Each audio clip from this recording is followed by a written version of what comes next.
Welcome back, darlings. The weather's finally getting good, which means we're getting towards paint correction weather. And to do that, you need to do a thorough decontamination phase first. So that is exactly what I'm going to show you in this video, because I'm on my way right now to go and do that very job. Okay, so this isn't actually that dirty, this car. It's well maintained and it's cleaned frequently. However, it is actually quite heavily contaminated. Now, I'm going to show you the process I take. So these wheels aren't that bad. The wheel wells aren't that bad. So I'm going to spray on some sort of pre-wash cleaner directly onto the wheels. In this case, it's Koch Chemie VB, about 1 to 10. You could use an APC, you could use a stronger wheel cleaner or an acidic wheel cleaner, depending on how bad the wheels are. Video in the top right there, actually, when I show you when to use these different types of wheel cleaners and how effective they can be. This is all sped up, of course, but I've left it dwell for about 5 minutes and I'm giving it a blast off, and that's with the Arva P57 Easy. But it's got the steel reinforced hose. I upgraded the hose on it, and there's a video in the top right to that one as well. Now I've done that, I can spray on a wheel cleaner. Now, in this case, I'm using Built Hamber Auto Wheel. I've just got it in that pump spray because it makes life easier for me. These wheels aren't too bad, and Auto Wheel is, of course, a very effective wheel cleaner. So I'm going to put those on there, let it dwell for about 5 or so minutes. And on the tyres, I'm using Infinity Wax Incinerate V2. It's a very good wheel cleaner in general, but it's incredibly good on tyres. And I've done it neat because I just want it to be one hit and done. Now, I had my PPE in for that, which is sunglasses, yeah, but a respirator because you definitely don't want to breathe that in. And now I'm going on and cleaning the wheels with a contact wash, with the easy wheel brush to do the barrels, mitt to do the faces, and then a small detailing brush to get into what other bits I need to. In fact, that brush that I was using is a Valet Pro chemical resistant one, and I have to say it has stood up. So they do well for getting into the lug nuts and any smaller grooves. Giving the tyres a scrub, and then I will eventually give them a rinse off. Now, the reason you see lots of people talking to me during this is this is my mum's car, actually, so it's a good case for me to talk to my mum and dad while I'm there. That's who I'm talking to there. You probably saw him in one of my other videos, and that was the review of the Nilfisk C150 and E170 pressure washers, which I did on a different day, although I did tell him off for leaning on the car. So yeah, I'm giving these a rinse off, and that's before I get into the pre-wash snow foam and anything like that. Once I've done the wheels, I'll go in and do the wheel wells. Now, you will see some people clean the wheel and then clean the wheel well in the same go with the same bucket. That is really bad practice because you've got a lot of dirt in the wheel wells, no matter how well you've rinsed it out with the pressure washer first. So I foam on something after I've done all the wheels and then come back. I used a wheel bucket that I've used, and I just use the Easy Go brush for that, but I'm not doing all the wheels, like doing a wheel and an arch and then going using the same bucket to do another wheel and an arch. I'm doing all the wheels and all the arches. After I've done those, I'll then put on the foam over the rest of the car. Now, in this case, I'm using DodoJuice iFoam Max, which is their like mildly caustic TFR. It isn't that caustic, really, but it dwells nicely.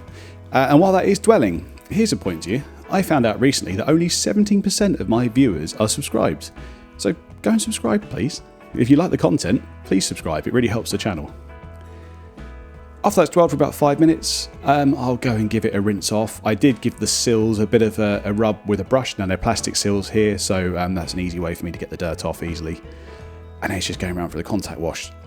Firstly, I'm actually rinsing this and washing this with ONR. It's not an aggressive shampoo, and you might think, oh, that's a bit mild for a decon wash. Well, it is, but I was washing in direct sunlight, and it doesn't necessarily look like it here, and stuff was drying out, so I didn't want to get loads of water marking, especially as, while it's wet, it's an effective cleaner. And now I'm going to get on with the fallout removal. So this is a different pump sprayer, and this has got Infinity Wax Liquid Fire. I wouldn't recommend this one. It's such a thick gel. It's actually very similar to Built Hamber Auto Wheel.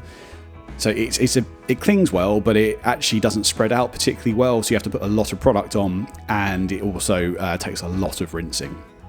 So when it's used up, I won't be getting it again, but it's worked well and it is effective as a fallout remover. It's just a bit, from a usability point of view, a bit annoying. Now the important thing is, while that's dwelling, doing some brush work, it's very important to have a pastry while you inspect it, because you need to leave it for about 5 minutes. It's a really good opportunity to fuel up while you're doing this, because it's quite an intensive job, I find anyway.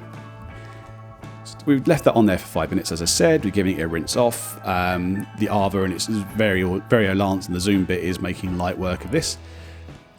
So I've done the fallout remover, And I'm now going to get onto the detarring, but with the tar remover that I use, you need to generally, I find, use it on a dry panel. So I was using the Nilfisk Buddy 212 there with its blower attachment on, just to dry off the panel enough that I could spray on the tar and glue remover so it wouldn't dissolve in the water and go all milky. It would actually just cling to the panel and help dissolve the tar properly. So you spray that on, leave it to soak a little bit, get a cloth. I have a couple of red cloths that I use purely for tar and glue removal. I took the trigger off there because it had just started leaking everywhere. So tar and glue does go through your triggers, even though that is a Worth chemical resistant one. Actually, I say one of the best ways for applying tar and glue remover through a spray is one of those brake cleaner solvent sprays. I've gone around the entire car with tar and glue now, done all that. I've refoamed it again to get the residue off from that because it does leave stuff behind and I want to get that off before I clay. And especially if you leave tar and glue remover on there, it can really dissolve your clay as well. So it's a great idea to rinse it off. And I use the foam because it's got the detergent in it. I'm just using shampoo mix in a bottle here, just spraying it on and going around with a clay bar. I'm using a really fine clay bar here because it's on Japanese paint, so this Toyota paint really mars very easily. It's the Valet Pro orange clay. I actually wouldn't recommend it. It's too fine, it doesn't do enough, which I find quite annoying. But it took a bit more of an effort on this one to get it all off, that's what I'm saying. I wouldn't bother with that, I'd get a more aggressive one. And now I'm just rinsing off the Garage Therapy WSR. So when I had all the PPE on just then, I was spraying on Garage Therapy water spot remover, which I do it all over the car when it's wet. I let it sit there for a few minutes so it will dissolve any surface level mineral deposits. If you've got really bad water spotting, you may want to rub it with a wash mitt, with a shampooed wash mitt, to get it to do a bit more work, especially if it was a acidic shampoo as well, like Garage Therapy DMS. But you generally don't need to. I find if I spray it on and I can rinse it off and we're good to go, which is the final step before drying and getting it inside for some paint correction.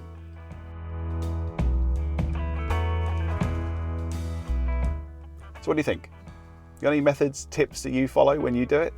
I know it's a bit contentious about the order you do fallout and tar and glue remover, but I mean, there's such a minor difference there, especially as you're going to clay afterwards.